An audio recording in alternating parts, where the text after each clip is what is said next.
네, 미중 무역 갈등의 재점화 아마 이번 주에 가장 주요하게 봐야 되는 이벤트고 그 영향에 따라서 미국 증시와 한국 증시가 다 움직이겠죠. 자, 그럼 어떤 발언들이 있었는지 좀 살펴보겠습니다. 먼저 인사를 드리고 살펴볼까요? LS증권 신중호 경영전략본부장께서 나오셨습니다. 안녕하십니까? 네, 안녕하십니까? 미국 트럼프 대통령의 발언이 미국 증시의 급락을 이끌었습니다. 그 발언들을 먼저 화면으로 만나보시죠.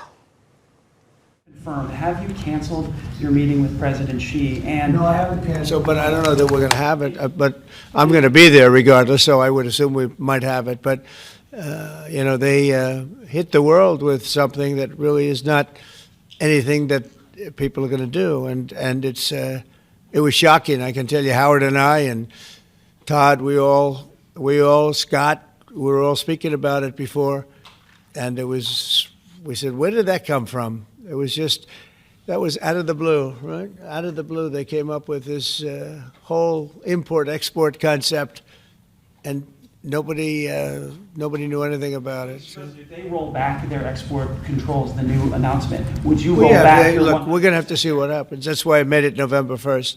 We'll see what happens, yeah. What else besides software could be on the table in terms of export controls? A lot more. I mean, you have a lot more. We have airplanes, we have airplane parts. You remember that from last time. We were just surprised that China. I have a very good relationship with President Xi, and they did that. This is not something that I, instigated. This was just a response to something that they did. And they didn't really aim it at us. They aimed it at the whole world. The whole world is subject to it. So I thought it was very, very bad. But we have many things, including a big thing is airplane. They have a lot of Boeing planes, and they need parts.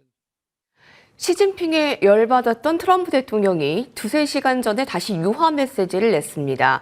바로 그 급락의 뉴욕 증시가 오늘 밤에 어떻게 진행이 될지 너무나 궁금한데요. 자, 본부장님. 자, 그럼 뉴욕 증시의 일단 주말의 급락, 연휴 때 담았던 이제 서학개미들의 투자자들 좀 대응을 어떻게 해야 될까요? 우리가 항상 트럼프 대통령의 말과 행동에 의해서 변동성이 발생했었던 거를 누누이 보고 왔었지만 또 뭐 하루 새에 3% 이상의 급락이 나오니까 흔들릴 수밖에 없습니다. 그러나 우리가 타코 랠리라는 얘기도 있었잖아요. 네. 트럼프가 항상 이렇게 증시의 급락이 나오면 좀 뒤로 물러서는 이런 모습을 보여주고 있는데, 또 한편으로 에이펙 정상회담에서의 아니면 어떤 중국과의 무역 갈등에서 조금 더 높은 위치에 내지는 강력한 어떤 멘트로 협상의 결과를 끌어내는 스타일이라고 보면 될 것 같아요. 그래서 최근에 이제 올라왔었던 가격에 일종의 빌미를 제공한 그런 어떤 변동성이지 않겠냐. S&P 500 12개월 포워드 PER로 보면 뭐 22배 넘어가면서 좀 비싸다 이런 얘기들이 있지 않았습니까? 근데 그러한 시기에 기업 실적과 어떤 이런 펀더멘탈을 확인하는 시기까지 왔을 때 깜깜이 투자를 했었잖아요. 네. 그 셧다운으로 인해서. 그래서 이제 기업 실적만 놓고 보면서 가자라는 그런 생각이었는데, 이제 무역 갈등이라는 정치적인 변수까지 들어오다 보니까 일정 부분 변동성이 나타난 것 같고, 이게 지금까지의 상승 추세를 흐트릴 것이다 이렇게 보진 않습니다. 지금 무역 갈등과 이런 부분들로 시장이 올라온 건 아니거든요.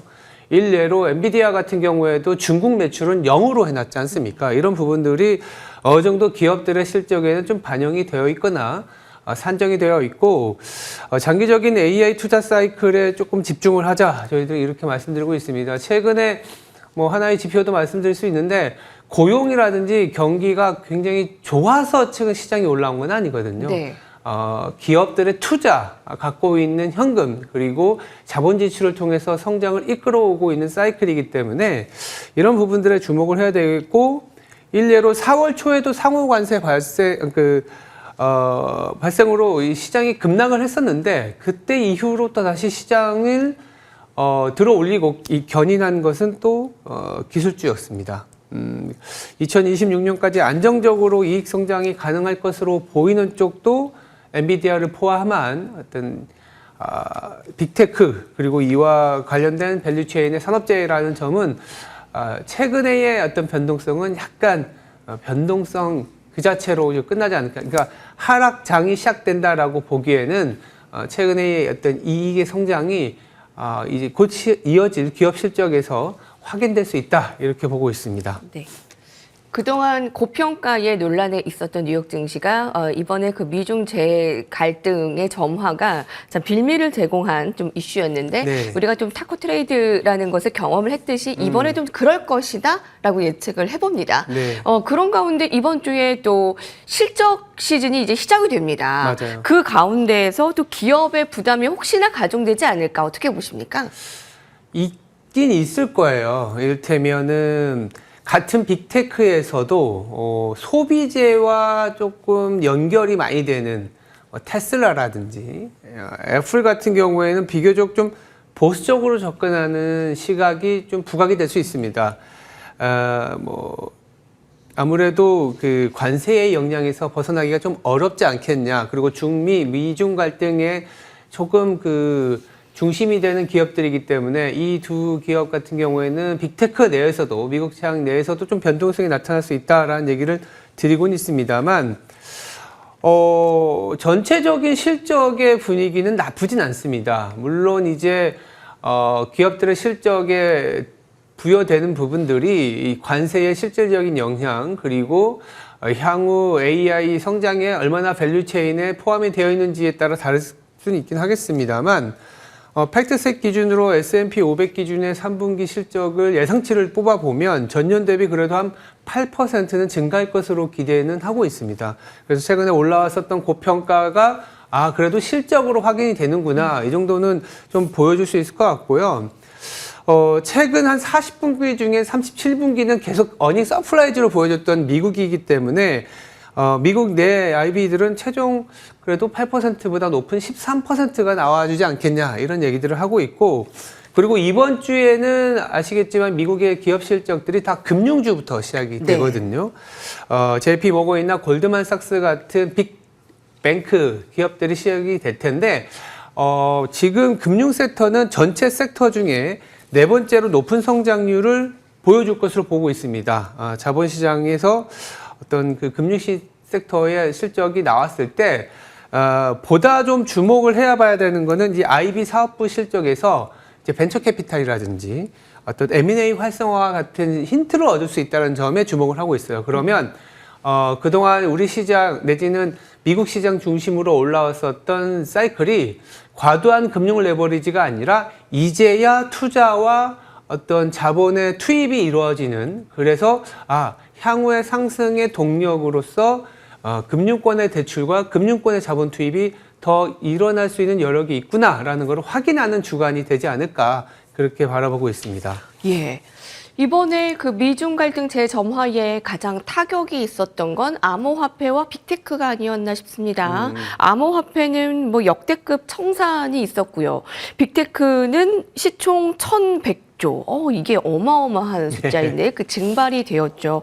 그동안 많이 오르기도 했습니다. 자, 그러면 그동안에 좀 계속 올라가는 터에 매수 기회를 잡지 못했던 투자자들이 이번 기회를 통해서 나는 한번 매수 종목을 찾아보겠다라고 한다면 어떤 종목을 좀 추천하고 좀 유리하게 보십니까?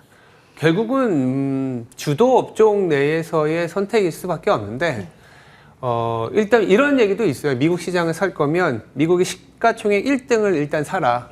지금 뭐 엔비디아일 수 있지 않습니까? 그리고 빅테크 중에 시가총액 1등이면서 신고가를 보여주는 게 엔비디아인데 그만큼 또 엔비디아뿐만이 아니라 AI 밸류체인이 확산되고 있는 모습들에 나타나 있었지 않습니까? 올라오기 전에. 이를테면은 클라우드라든지 이런 어떤 부채를 활용해서 조금씩 레버리지를 일으키는 상황이었는데 이런 측면에서 이제 좀 선순환을 기대하고 있었던 섹터 그리고 최근에 모멘텀이 올라오고 있었던 섹터도 AI 내에서 좀 찾아야 된다라는 말씀을 드리고 있고요. 최근에 벤처나 AI 컨설팅 그리고 일반 기업들의 AI 도입 등으로 인해서 이 어떤 AI 침투율이 올라가는 모습을 볼 수가 있습니다. 네. 자, AI 침투율이 올라가려면 무엇이 필요하느냐? 결국은 AI 인프라를 담당하고 있는 뭐 전력기기라든지 그리고 냉난방 시스템의 어떤 확장이 굉장히 필요한 상황입니다.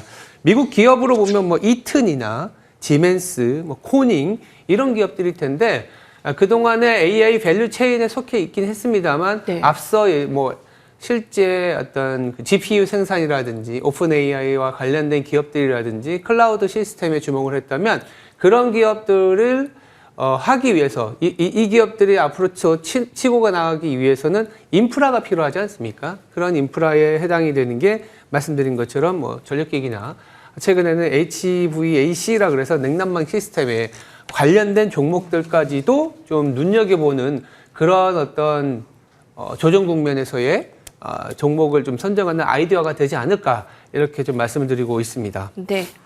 좀 막막하셨던 분들이라면 좀 빅테크의 시가총액 상위 종목들을 또 우선적으로 봐야 되는 것도 있지만 조금 더 좀 공부가 필요한 종목들도 있겠네요. 네. 감사드립니다. 빅테크 전력기기, HVAC 그 주목되는 종목들 또 어떤 종목인지 그 지멘스 코닝, 이튼 낙폭과대에 따른 매수 기회 종목들도 같이 좀 공부를 해보시면 너무 좋을 것 같습니다.